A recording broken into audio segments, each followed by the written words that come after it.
Hello. The first. Hello. Oh no, I was gonna say it's the first pod of 2023, but it's not because we were here on It's New not the Year's first Day. part of 2023. The first Goose 2023 day after show pod. So that's exciting. Hello, everybody. We're Hello. here with very special guest. Finally getting her on the pod, Micah Atkind. Hello. Hi, Micah. Thank you for being here today. We're very excited. Unfortunately, your parents couldn't make it, so you're the next best thing. Yeah, they're ziplining because they're significantly more fun than I am. They are fun. Can't dispute that. But yeah, it was a fun show in Mexico last night. Unfortunately, we were webcasting and not on the beach, but it looked like fun. You guys have a good time webcasting? I enjoyed the webcast. How about you, Micah? What did you think of I it? thoroughly enjoyed the webcast because I was on my couch and then I could go to bed when I wanted. That's the Micah Atkins specialty: going to bed when you want. Well, obviously, unfortunately, can't talk about getting into the venue and whatnot because we don't have a firsthand account. But we can talk about the music. We can talk about Goose 2023, starting off with one of the best songs of 2022. Nice pairing of Hunger Sight, Western Sun to open. Michael, what did you think of this opener? But it was beautiful. I'm gonna be honest, I was much more focused on my ice cream than I was on the show quality, but it was lovely. I love a Hunger Sight. It's good, and solid jam on this one too. It was. This one did have a pretty nice jam, and when we were listening to it, I think we were all a little bit excited because we thought it was going to go some crazy places, but it did have like a hard stop, which was unfortunate. But man, Hunger Sight opener is awesome, and it might be my new favorite opener other than Switch It, but I'm calling more Hunger Sight openers from here on out because that was killer. It was really good. Yeah, we had a bunch of them last year. Another good one would be Hunger Sight Inside Out from Rally. Red Rocks open with Hunger Sight as well. So yeah, definitely a great way to set the tone for a really strong show for sure. And then we get Cali Magic, which beach vibe. Totally missed that in my fantasy picks yesterday. That there's a lyric in that song that mentions beach, so it was obvious. I went for the Creatures pick instead, which ended up not paying off there. But Cali Magic, Rockdale, Silver Rising, Pancakes. Solid stuff here. Rockdale had a little bit of an atypical jam, I think. The unfortunate thing that was noticed last night was so they obviously didn't schlep all of their gear to Mexico for one night, and they backlined everything. So if people were confused why Peter's keyboards looked a little bit different, or some of the amps or drums, what have you, I did find out though that the gong that Jeff had last night is his gong. He brought his gong to Mexico. He did not backline the gong. So, thank God for that. Yes, very important. Neil's repping.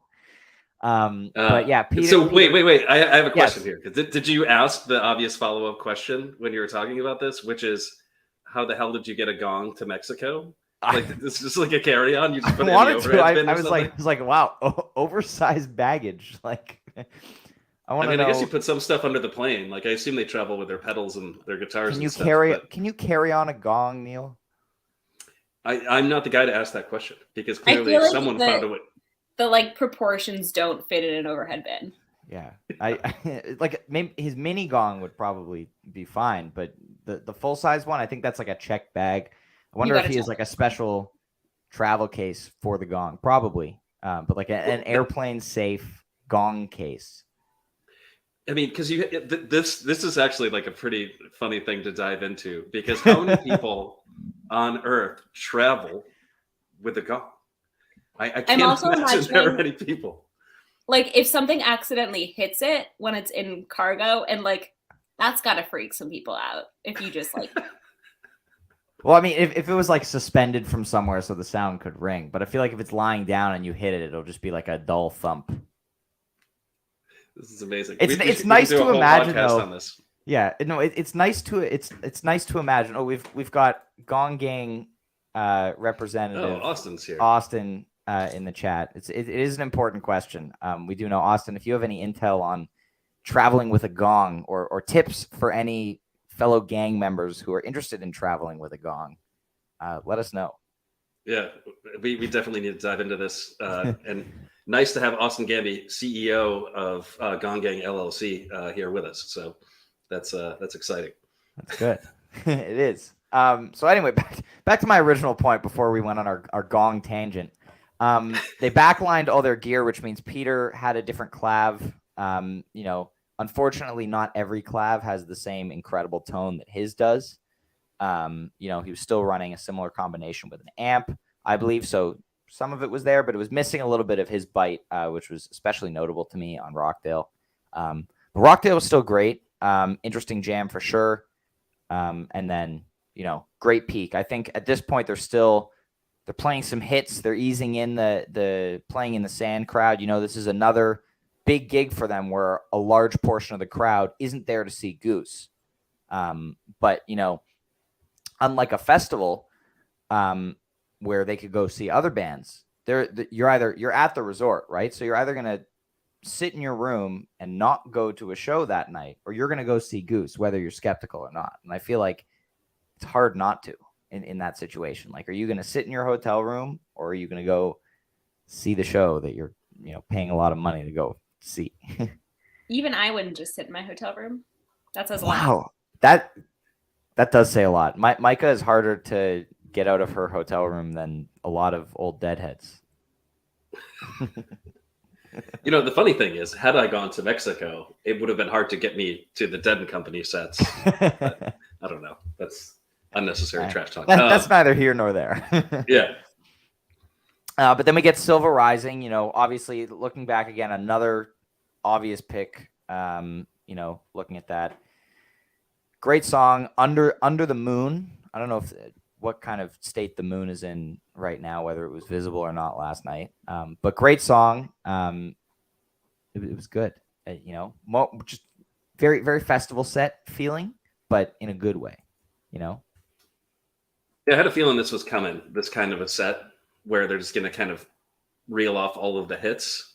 I kind of was expecting like a little bit more jamming in the show, and I think that's like the one kind of thing I'm thinking about when I am looking back at this show is like, and I wish they jammed a couple things out, because it felt like the energy was there, but they just didn't do it. I think Hunger Site sounded like it was going to go far, and it sounded like it was going to be really good. Rockdale also sounded like it was going to be really good. That was killer. That Rockdale, just short.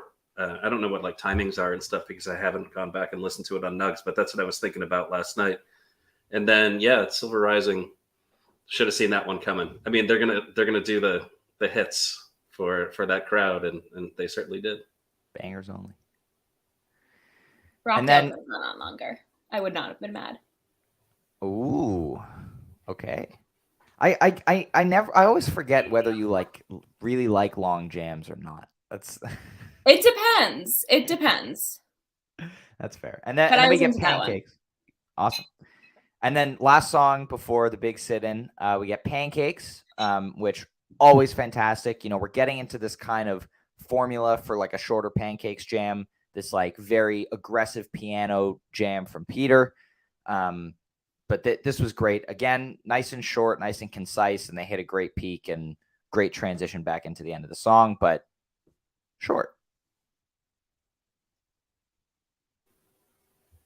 That's the theme of the night, right? Yeah. It's short. And if we're talking about this show, we're talking mostly about the second set, and then the thing we're going to talk about next. The thing we're going to talk about next. What a year ago,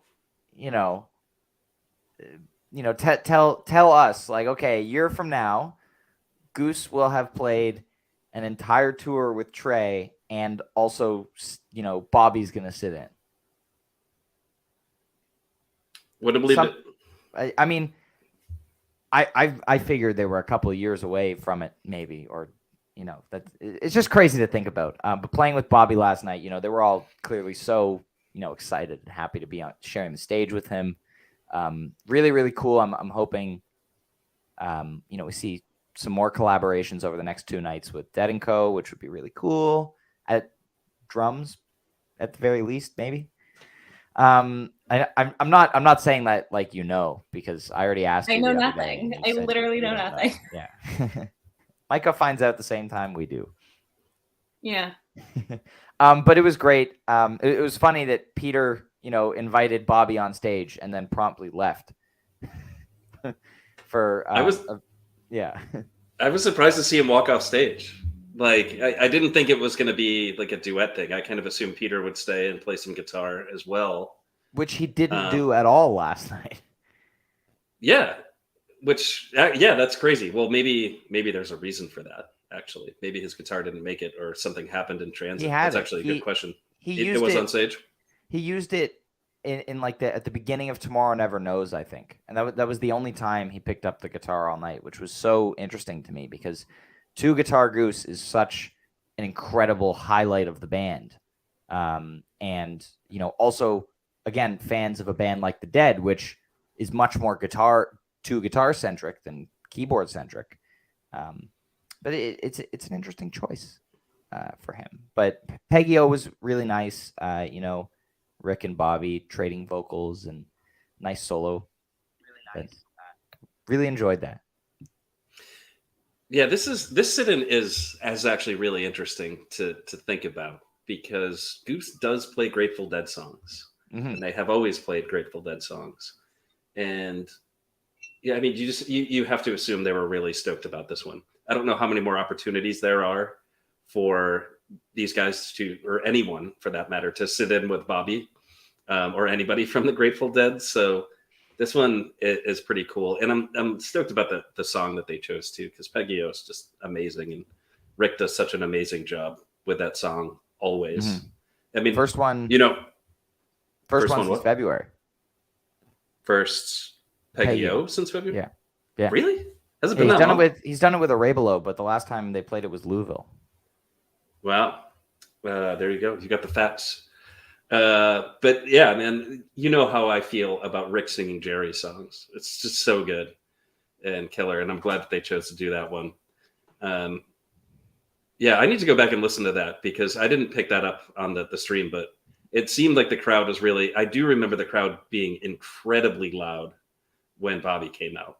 Yeah, that seemed to wake everybody up and get everybody into the thing. Mm-hmm. What did you think of the Peggy O, Micah? It's just like, I don't know. It's very cool. I was actually talking with Amy, Rick's sister, yesterday, and like the whole thing is still bizarre to both of us. It was lovely. I loved it. Do you have a Goose siblings group chat? We do not. There is a Goose Moms group chat, though. Yes. I know of that existence. It's called Mother Goose. That's amazing. I did not know that existed. It's incredible. Very cute. They got drinks before Goosemas all together. It's very nice.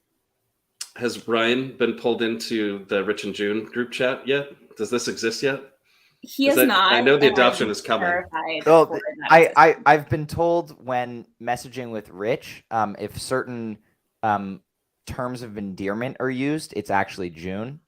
I was informed that Rich doesn't use specific words. I can't remember exactly what it was off the top of my head, but we love Rich and June. We love Rich and June. We do. Always Almost There loves Rich and June. Anyway, next song. The rest of the band comes back out. They do Tomorrow Never Knows. I wasn't sure how I was going to feel about this cover. I kind of forgot that the Dead even played it. But this was actually cool. Thinking back on the jam, it was a cool vibe. I'm not the biggest fan of Bobby's guitar tone in the world, but it was cool. They, obviously they seem to really be enjoying themselves. And the one thing that the slower tempo that Bobby puts them into does is creates a lot of space, right? There's a lot of room to do a lot of different textures and things that, when you're going ahead really fast, you don't always have. So I think it's also a cool experience for Goose to, kind of be slowed down at that tempo and play something like this.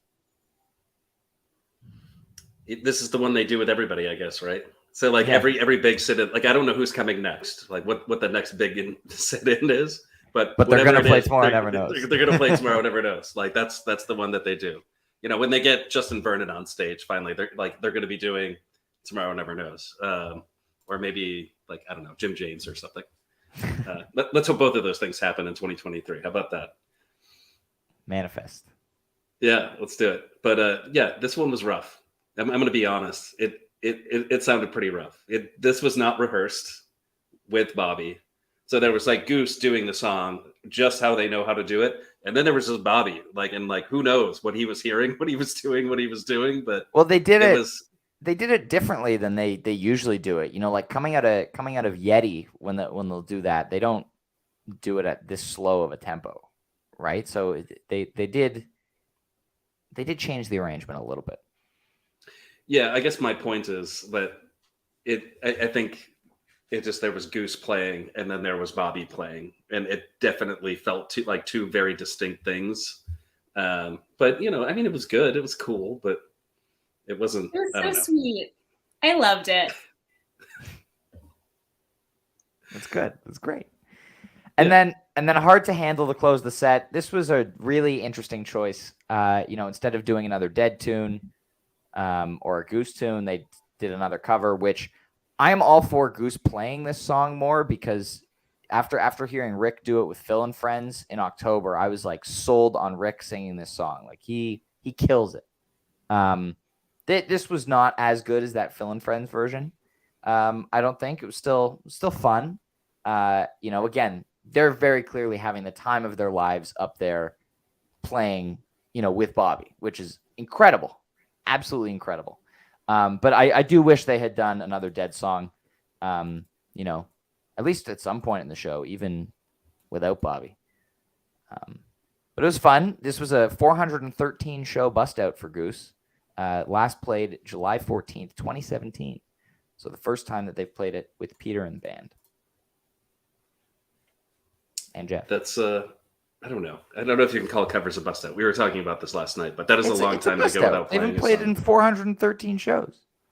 Yeah, I guess. I mean, but has it ever really been a regular part of their catalog? Like, I don't. That doesn't matter. It's still bust out if it was last played 400 shows ago. I guess. I mean, it's a cool choice. I mean, yeah. I can think of like a whole ton of Dead songs I would have loved to have heard, but this one was like a nice surprise and it was pretty cool. Micah, hard to handle? Yeah. It's good. Awesome. And then you stayed awake through set break. I did. I was debating going to bed, but I powered through like a song and a half of second set. That's impressive. For anyone who doesn't know, Micah is famous for going to bed at set break or before the show even starts. Making it through an entire webcast is like a once a tour, if that. So second set opens up with Animal and Don't Do It. You know, felt like interesting picks for the beginning of a second set for sure. You know, Animal had a little bit of an extended middle section as it's been doing lately. And Don't Do It is always fun. You know, great cover. Goose sounds so good covering the band. And so at this point, you know, we were talking in our group chat. We were wondering if it's going to be just another like kind of festy, jukeboxy set. And then they rip out Thatch. And this is when it went from like, okay, we're hanging out on a beach and we're playing a fun show to like, wait a minute, like we're gonna fuck some shit up here. Like, you know, it's awesome that it's very evident that the band loves Thatch as much as we do. Like this song is just so incredible every time, and you could tell as they built, like, you know, as Rick was just shredding the solo in it, like. They were all just loving it, and the crowd seemed to be really into the Thatch as well. Micah, what are your opinions on Thatch? Yes, tell us. Yeah, we're dying to know. This is the whole reason we had you on. We wanted you to come on and talk about. We want Thatch. Micah's Thatch opinions. I honestly have not listened to very many Thatches. I'm a fan, generally speaking, but I haven't listened to so much recently. Well, I am excited about this song. And like every time, I mean, I sound like a broken record because I say this every time we talk about this, but every time they play it, it sounds better than the last time that they played it. Yeah. And I mean, it crushes. Like, you know, the last two versions I absolutely loved. The first time they played it, I was like, yeah, I wonder about this song. And like now it's like when I go to a show, this is the best song. I would like Thatch to be in that set. Yeah. And what I want even more than that is a 20+ minute version of Thatch where it just absolutely goes off the rails, and it's just like a full on like funk explosion for like 20-25 minutes, and that is Brian. going to be killer when it happens. Yeah. Brian, would you rather get Thatch or Moby? I mean, so I've now seen both. And I don't know either one. Give me either one. I can't choose between like two favorite children. I'm not your dad. Like, I can't. I'm the least favorite child. It's fine. I would choose Thatch over Moby. I mean, Moby's cool, and I think some of the shine has worn off of Moby for me now. But I was really, really stoked on it like a year ago, and like, no, I mean, it's good. Like, I love it. Don't get me wrong, but there isn't much more than a couple minutes of Moby. But when you get Thatch, you're getting. It's true. This is a good point. Thatch. That's the point I was just making. Longer. Yeah. So you get more goodness with Thatch, but Moby is pretty cool. Yeah, that's true. Okay, Mike, I'm taking a very Thatch. good question. Thank you for that. And then we get undisputed Jam of the Year 2023 right here. This Old Sea comes out. I was very happy to hear this. After the raging Thatch, I felt like the time was ripe for us to get some good improv in, and they did it. Nice and concise. I think it was around 15 minutes or so. But this jam was great. Picked up a head of steam really quickly, and then got into they were jamming on Hollywood Nights for a couple of minutes towards the end, which was pretty fun. Micah, they did that. Can you believe it? Can't believe it. Amazing. Crazy. It is crazy how they found Hollywood Nights in that jam. Like, it didn't sound to me like they went out of their way to go and do that. And it wasn't on the set list. Like, they just arrived at it. And I mean, that was killer. It sounded awesome. I'm excited to go back and listen to that. I haven't listened to any of the second set yet. I actually revisited a little bit of the first set this morning, but hopefully we get some boards soon, because the sound. I hope so too. I'm itching to start my 2023 playlist. As soon as these boards drop, it's being created with C. Yeah, it's your playlist of one song. There you go. Your Jam of the Year playlist. You know what? That's where it started. I think I had 2 songs on it after the first show of 2022. So get it done early. I encourage everybody to start your playlist now if you want to help seed next year's bracket. But yeah, I mean, we'll get to the bracket talk once we make it through the rest of the show. This Old Sea lands nicely in Moby, as we just discussed.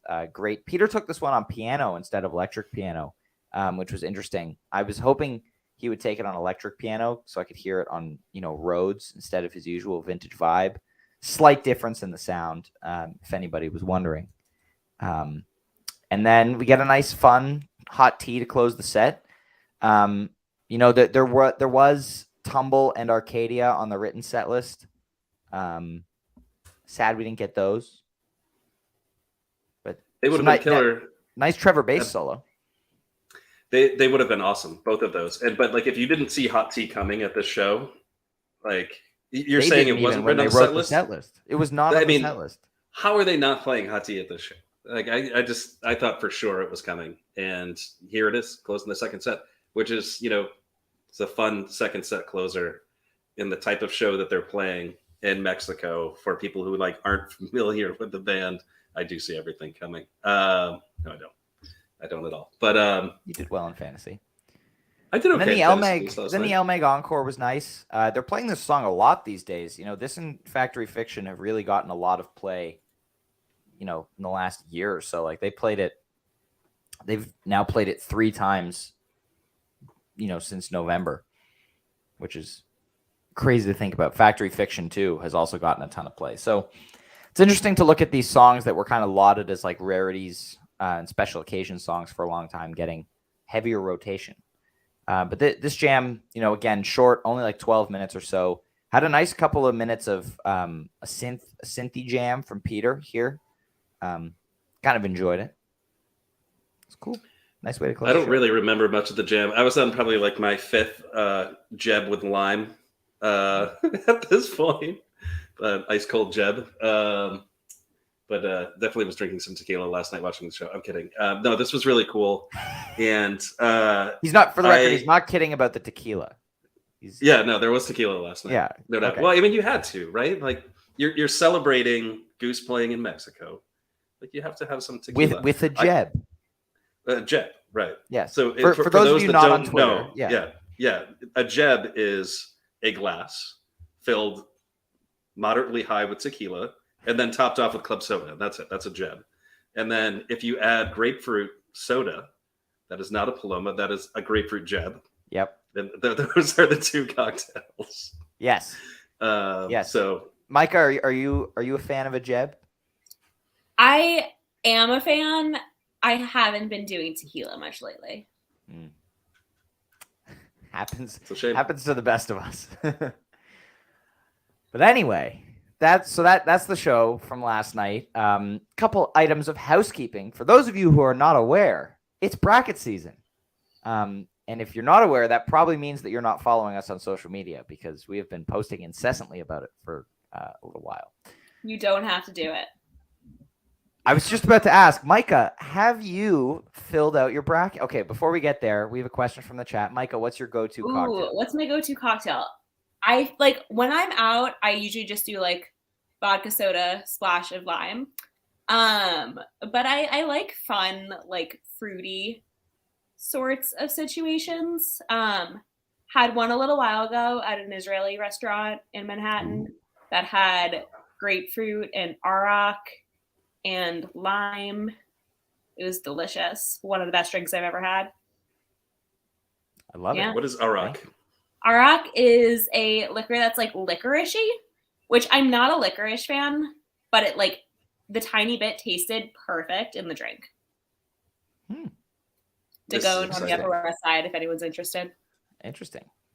Take Micah's New York recommendations. They're good. They are good. So, bracket season. Micah, have you filled out your bracket yet? Sure haven't. Well, good thing you still have 8.5 more hours until the deadline. The deadline to fill out your brackets for the Bracket Prediction Challenge is tonight at 11:59 because voting on the first round begins tomorrow at noon on Twitter at AAT Goosepod.